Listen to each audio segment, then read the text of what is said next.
This is the Aftermarket Radio Network.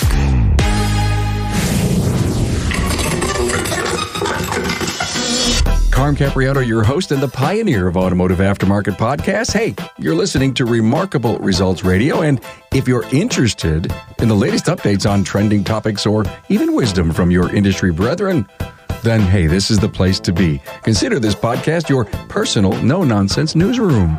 Hey, let's jump in. AAPEX 2021 went off without a hitch despite the constant changes in regulations and mandates as it related to COVID. Hey, I was there with the studio and now get a behind-the-scenes glimpse on what it took to successfully launch AAPEX, plus a very important update on the Right to Repair Act and the future of our industry. This is serious stuff here. While you're listening to this episode, take out your phone, go to repairact.com, and be an active voice. It's time right now to tell Congress you support the Right to Repair Act. If you earn your living in the independent aftermarket, you need to get behind this. Hey, thanks to our partners AAPEX and Shopware for providing you this episode. Hey, AAPEX 2021's in the record books, and it was AAPEX really lived up to presenting leading-edge technology from suppliers, but also a great job of showcasing the emerging technology of tomorrow.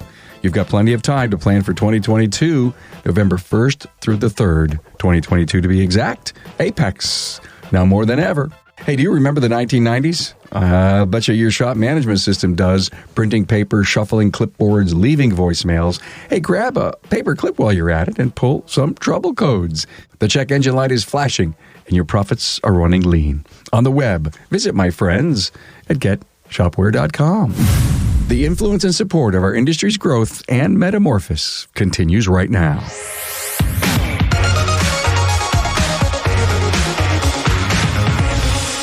Hey, I'm back. AAPEX 2021 inside of Joe's Garage. And as I've told you in previous episodes, I'm in this really cool fish bubble tank here.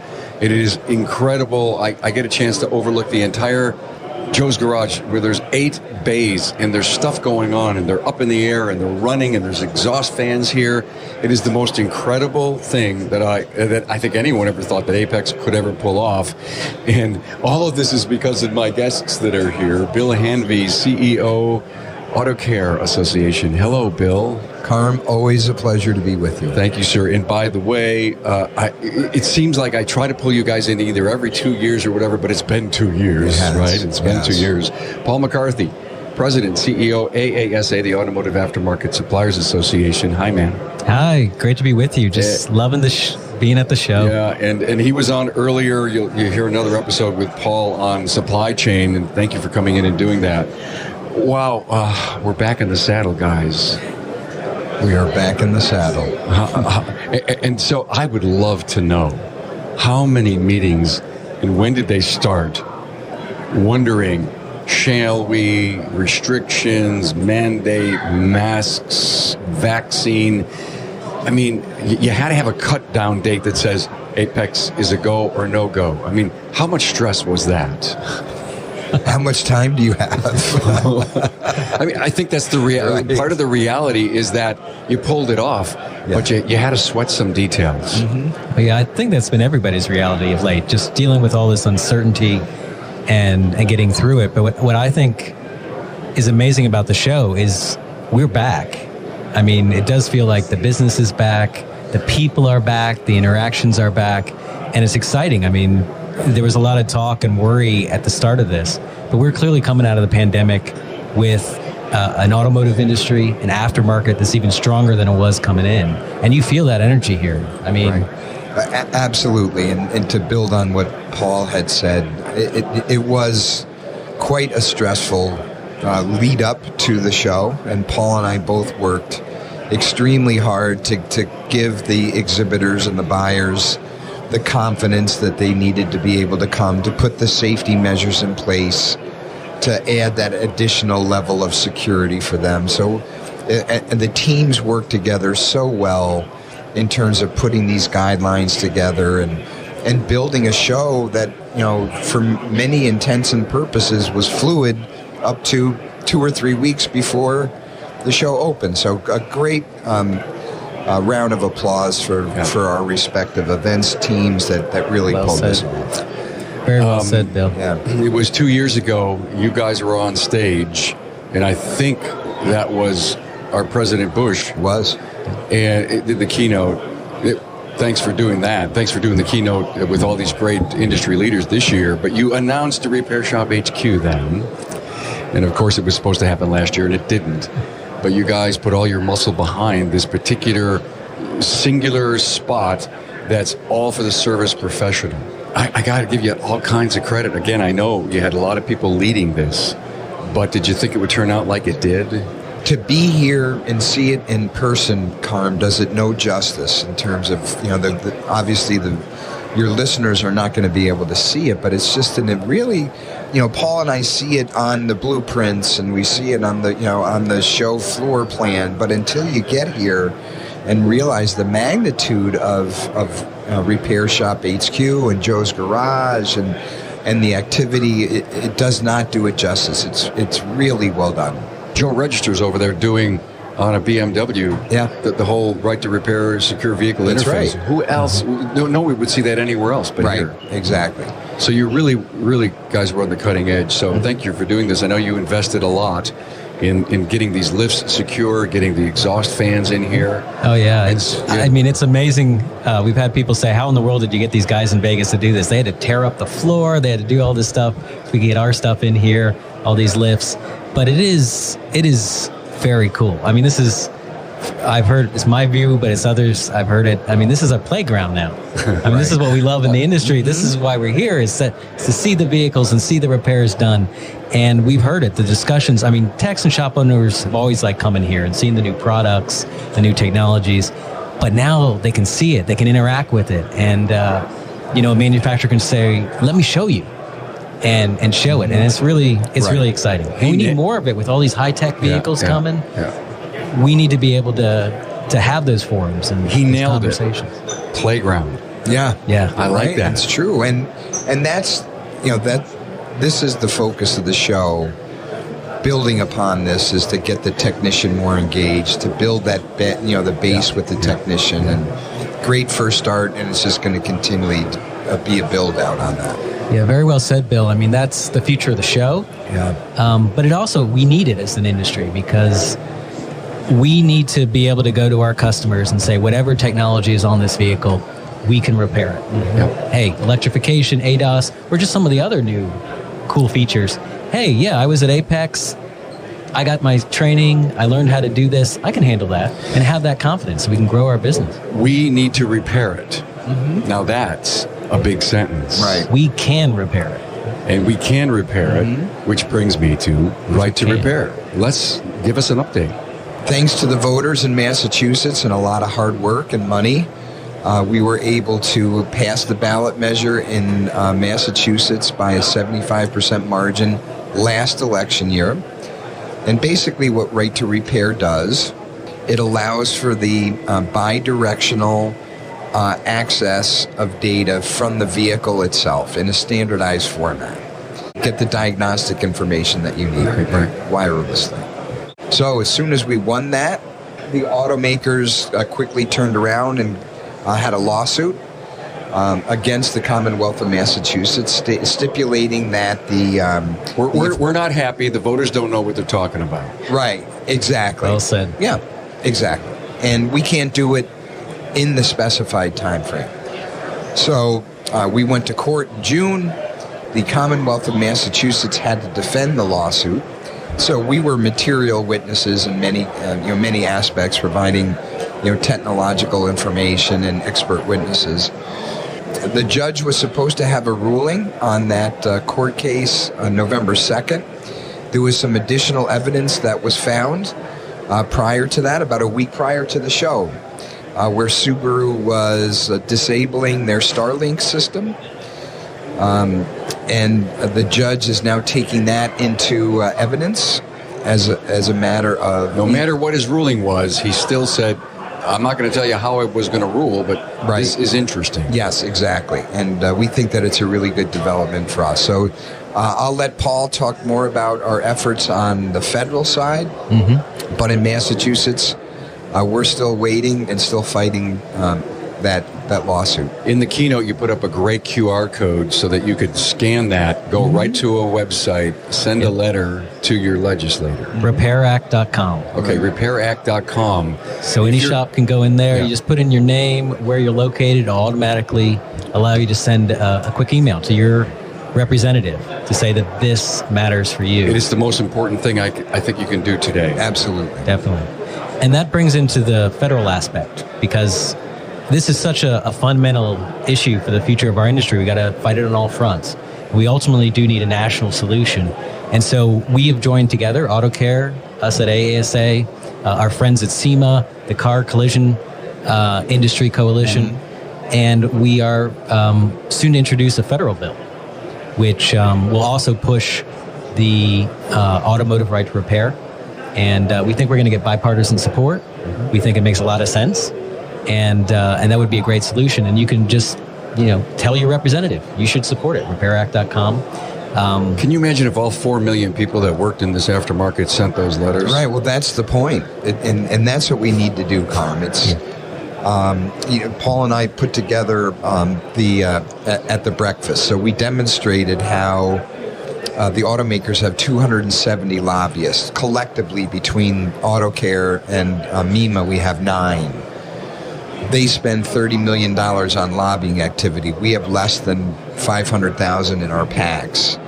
So that's the only way that we're going to be able to defeat this, is to have grassroots. That's grassroots. Right. Yep, that's right. But we have 4 million professionals. Yeah. The other side is we have all the constituents. I mean, once people on Capitol Hill are educated about this, it makes sense because it's their constituents. We're seeing all the problems right now with just a little bit of part shortage and how much flux that has created and the impact on consumers of maybe I have to wait to get my car repaired. Well, now imagine a future, and it's coming if we don't do something, where the 75% of the capacity that sits in the independent aftermarket can't repair the vehicle, what that's going to look like for consumers. So all we're asking folks to do is essentially support your constituents. I know our legislators will never hear from the lobbyists on that side of the aisle that dealerships don't know how to hold relationships, don't know how to cater to people. I mean, the best shop operators on the independent side, they're savvy business people. Oh, they have to be. And they're smart, and they run great places, good culture, positive training, and they don't call them customers anymore. They call their customers clients. Right. And those relationships are so strong. The community support, the dealerships do give it. There's no doubt. But I think the independent gives a more intimate relationship in the community than the big corporate. Here's $500. Put up my logo. We're dealing with these big mega dealerships, and so. And by the way, when the Federal Trade Commission looked at this, they're nixing the fixed report, which supported our position.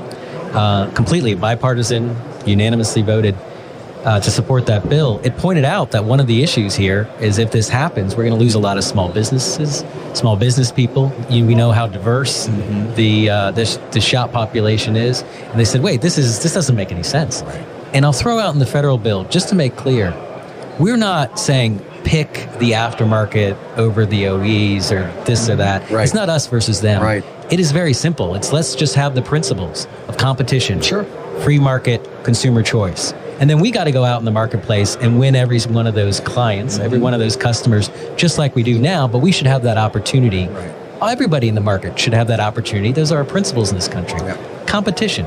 It's better for us, it's better for the consumer, and it's our value. It's going to make a better industry, smarter techs, better training, because to be able to fix these supercomputer cars today, we're going to need a lot of knowledge certifications. ASE's working on an ADAS certification.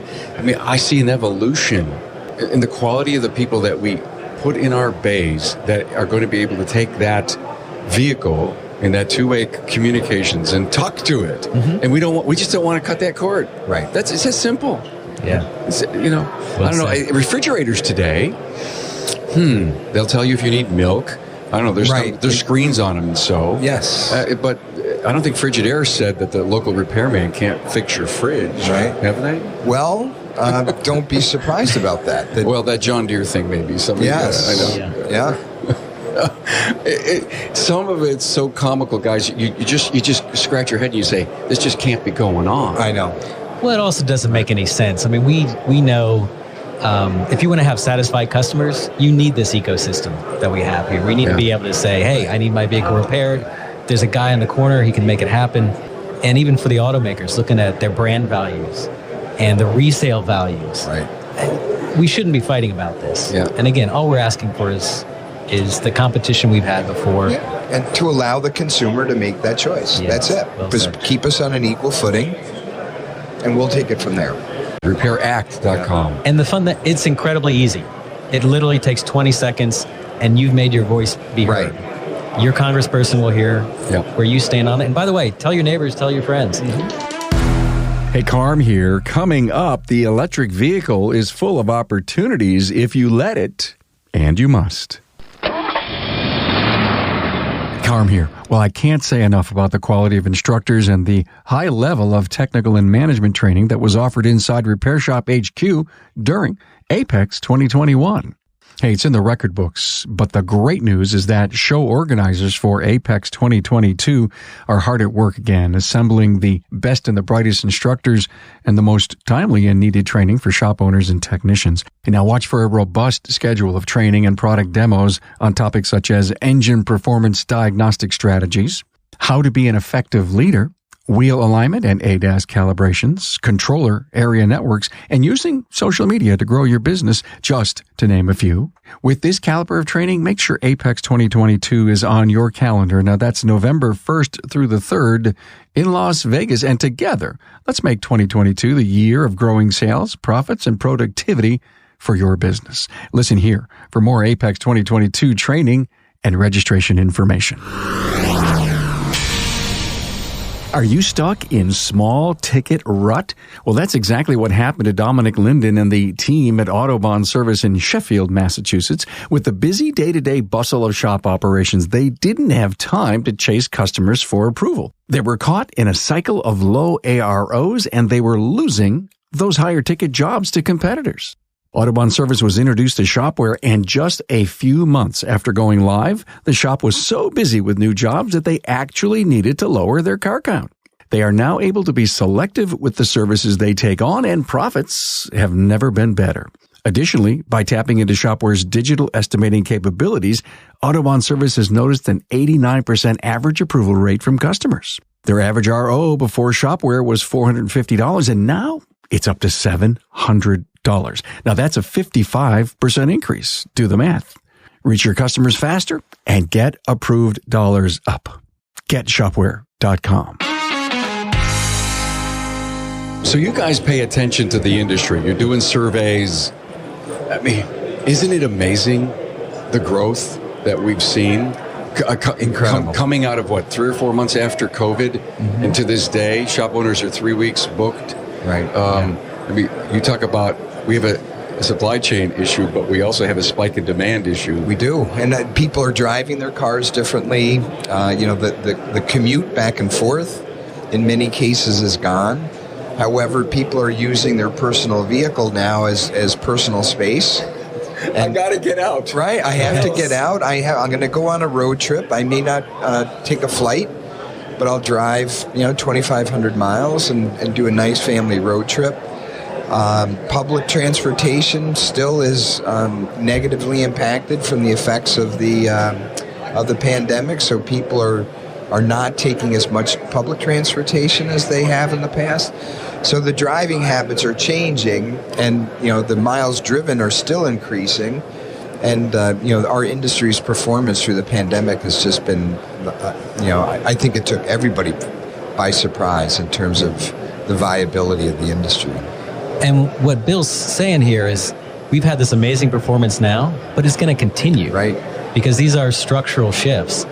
At the beginning, everybody was panicked. People aren't commuting. Miles driven are going to be down. There's going to be less demand. But pre-COVID, miles driven were about 30% of the miles driven.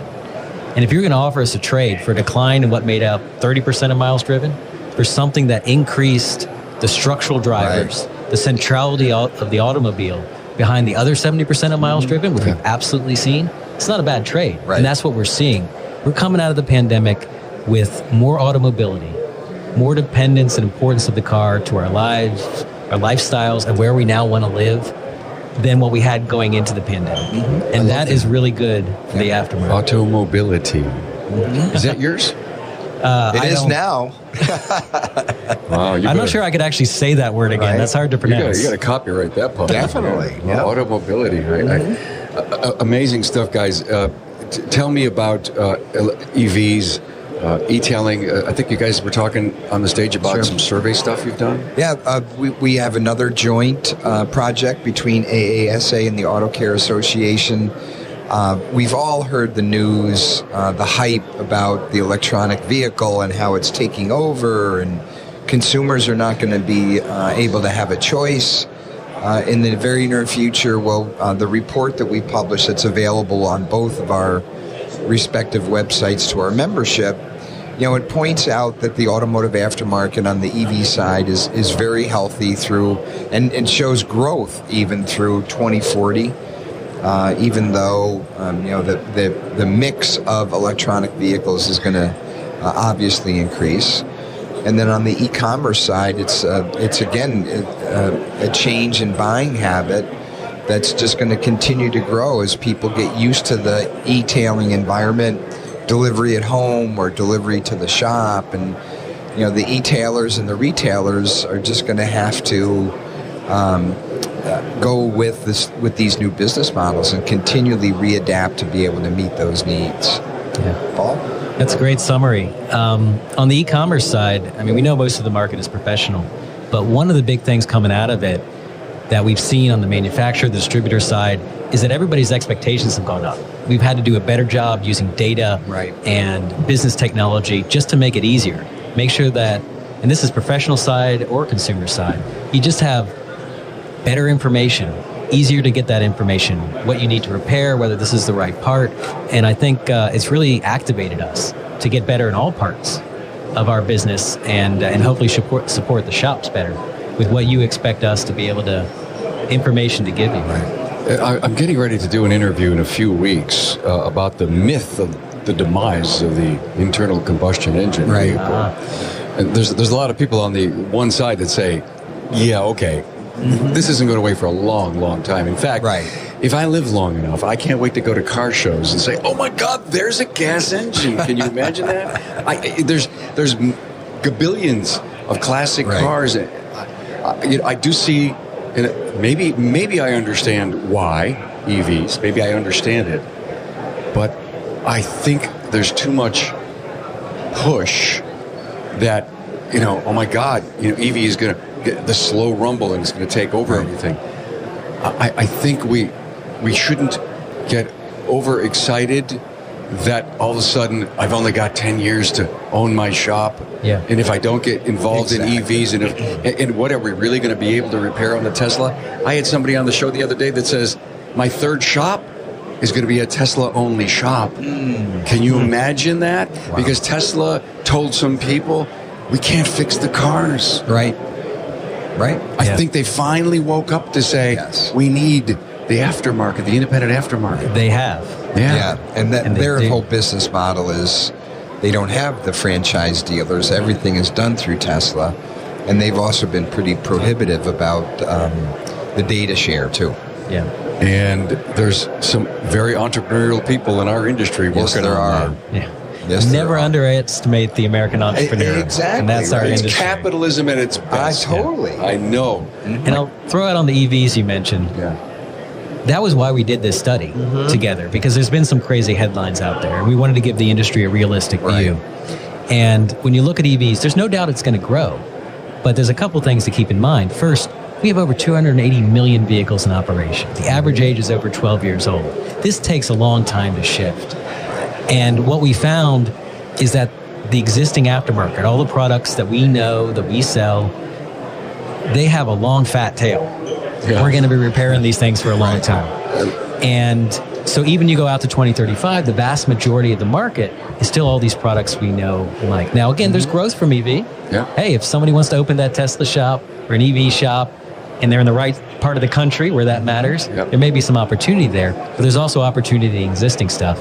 And equally exciting is what Bill said, which is even when you get even more EVs, we're still looking at growth for our industry. There's all this fear of, well, there's nothing to repair on these vehicles. It's not really what we're finding in the real world and in the marketplace. There was a recent study that the first 3 years of ownership, repair costs for these EVs are higher than what we're seeing for ICE engines. So the reports of our demise as an industry and as shops are greatly exaggerated. Exactly. So when this doesn't take off, selling the EV vehicles doesn't take off. I mean, we look at some of the price tags and some of these new models and new manufacturers coming out. $65,000, $70,000 for the entry car. Will you think the government would ever step in? And I know there's incentives out there, but you remember cash for clunkers? Oh, sure do. Guys? Yeah, and you know who the biggest beneficiary of cash for clunkers was? Kia and Hyundai.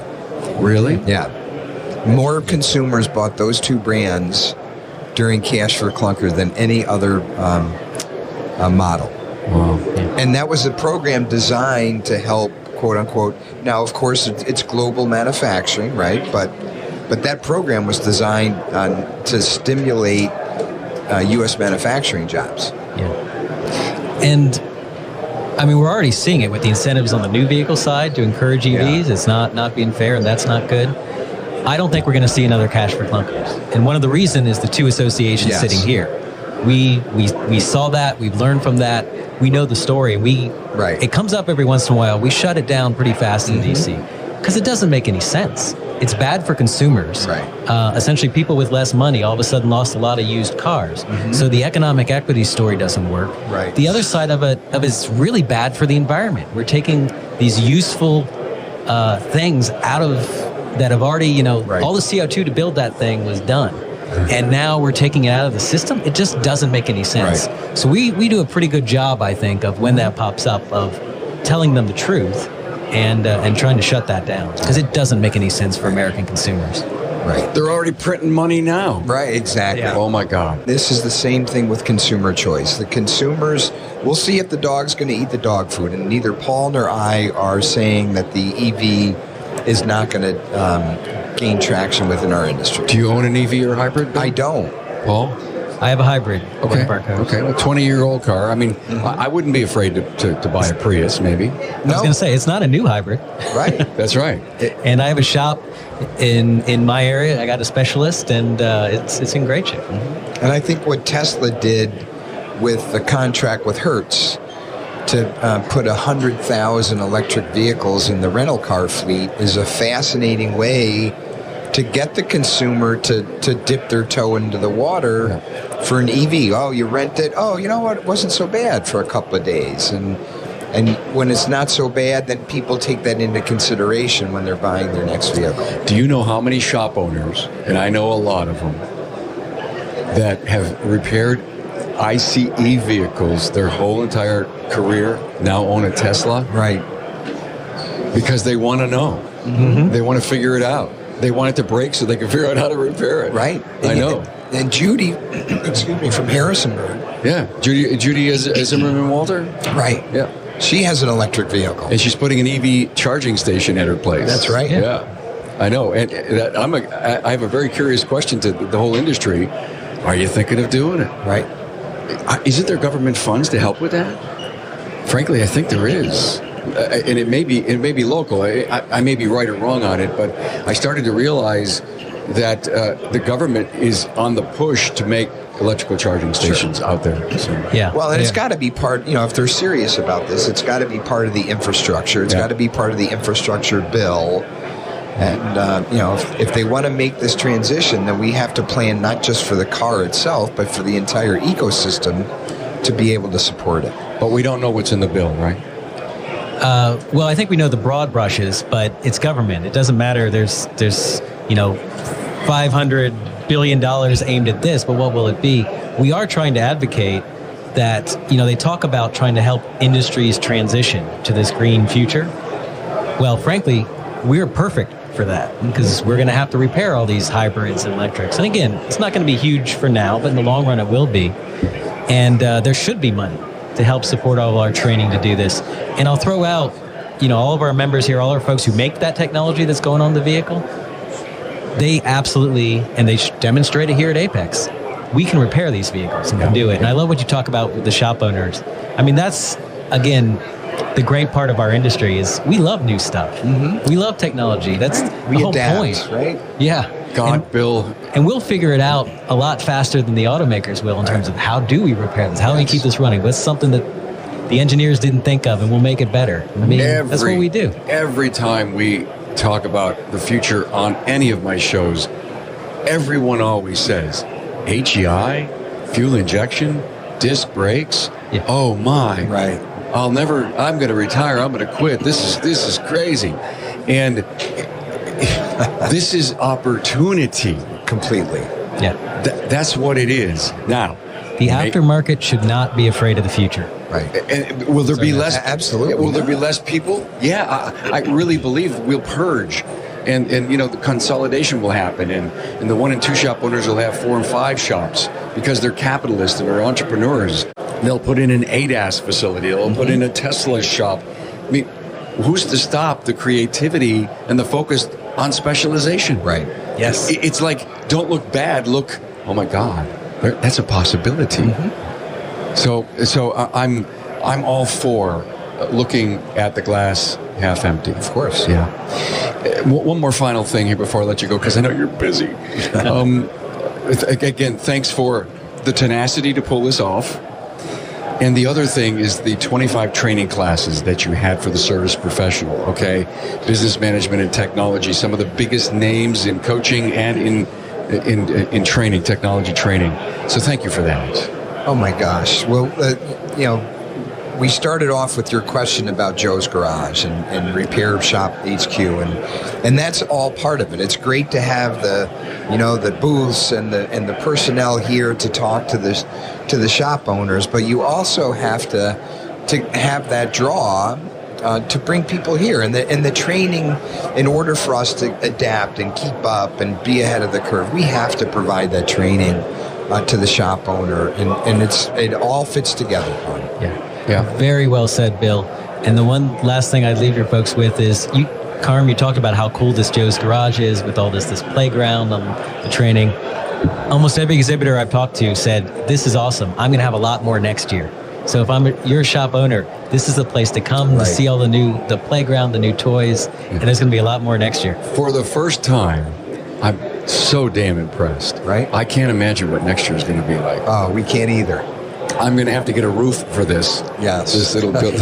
Right? Won't be able to hear anything. I know. I know you're busy. Thank you for doing this, Bill Hamby, CEO, Auto Care Association, and Paul Mccarthy, President, CEO, AASA, the Automotive Aftermarket Supplier Association. And these two associations together own AAPEX. You better believe it. Thanks, guys. Thank you. Thanks for being on board to listen and learn from the premier Automotive Aftermarket podcast. Until next time,